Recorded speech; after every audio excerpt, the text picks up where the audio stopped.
Welcome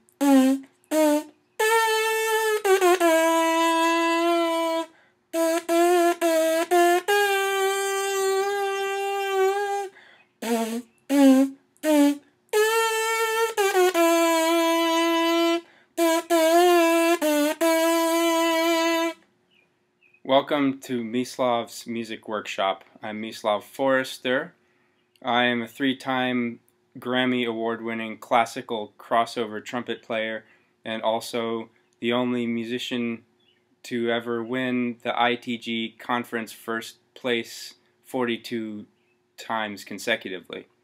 I'm here to tell you a bit about the trumpet. This is my second video. In the first one, I told you about some of the parts of the trumpet and a bit about its history.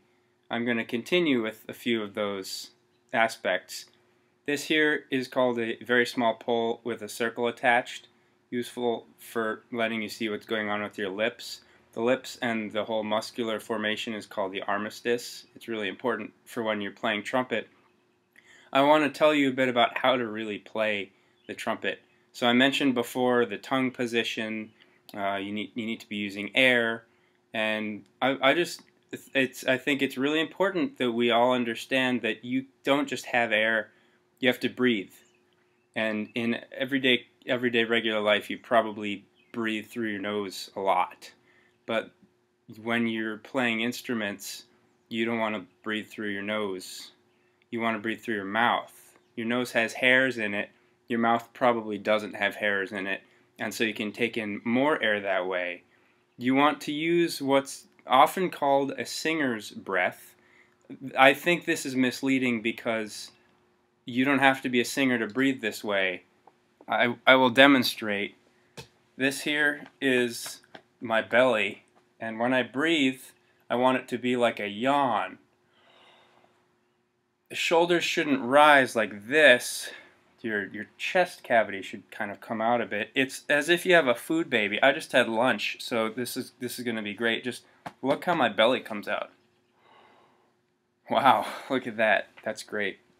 So it's important that you breathe with your mouth, take a good big breath when you're going to play an instrument, because otherwise you run into all sorts of problems.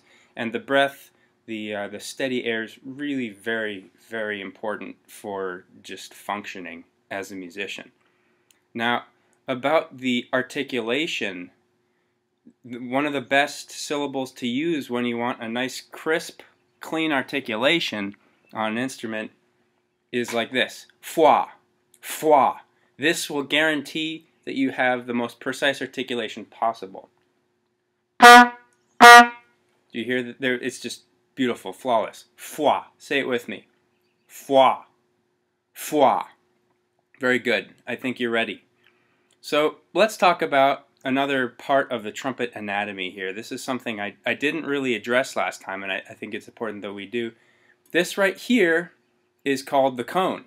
I mean, it's pretty obvious why. It's shaped like a cone. So the cone is where all the fun comes out, right? And now there are these very magical objects that you can actually combine with the cone of the trumpet. They're called scoops. The most common one you will see is called the spire scoop. So I like to just, spit in the cone a little bit. See, it's nice and wet now. So then when I put the spire cone into the scoop, it stays there better. And listen to the magic it provides the sound. It's really a magical thing. There's also a scoop called the larger spire. Yeah, I had to put a little more in because it's larger.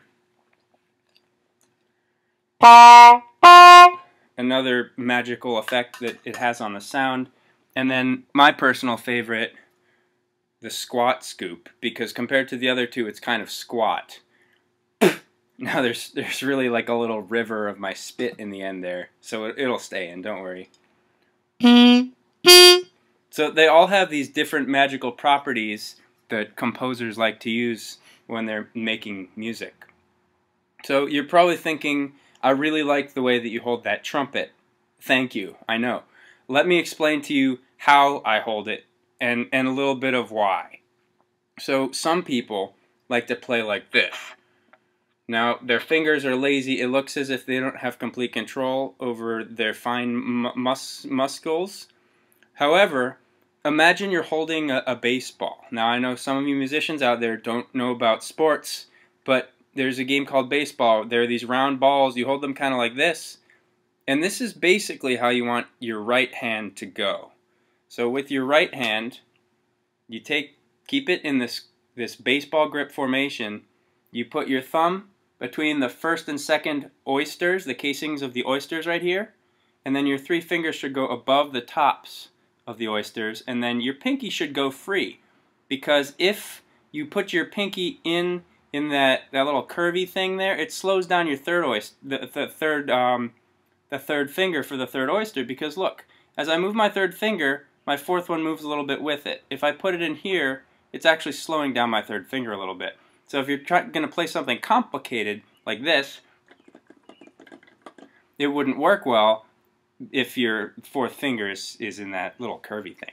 So make sure you use that baseball grip. It's really important. Another thing that's very important when you're, trying to play the trumpet properly, where is it? There it is. You need to have good posture. If you don't have good posture, your airflow isn't going to work properly. You need to sit up straight or stand up straight. However, I'm sitting right now, but if you're standing, you still want to have good posture. So it's important that way your lungs don't get crushed by all the mass of your body. Everyone has a massive body, and you need to understand that. Now, I talked about breathing and about how to articulate with the fwa, fwa, fwa, and we talked about the food baby, really important. Now, let's talk a little bit about the scoops. You're probably thinking, wow, those scoops were really magical. How can I make my own? I don't have the money to go out and buy some. I have a little tutorial for you right now. So, get out, order a record, a vinyl record, and it will come with cardboard to keep it safe in the mail. So take one of these things, place the cone of the trumpet onto it like that, trace a circle around it with your handy-dandy mechanical pencil, like so. Now, if you only have the circle, that's not enough, because the circle won't stay there by itself. You also want to create some little other things that you can kind of fold back, like wings. See? I made 3 little wings there. Now, I could take the time to cut this out in front of you and assemble the rest of it, but I already have one. I already made one of these scoops myself, so I'm not going to do that with this. But you can imagine you get a pair of scissors and you cut this out, then you fold the wings back, and you take something like a rubber band. See, I came prepared right there with the rubber band. So I'll show you one of my own scoops that I made. I think you're going to really like it. Now, something I didn't mention yet is you can accessorize with your scoops, and the accessories are not only good looking, but they add value of sound. They change the sound too. So my scoop has metal, and the face, it makes sounds.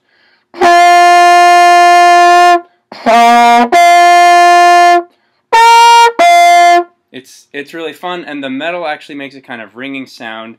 It gives the quality a little bit like the squat scoop that we saw before. So thanks for joining me today again with Mislav's Music Workshop.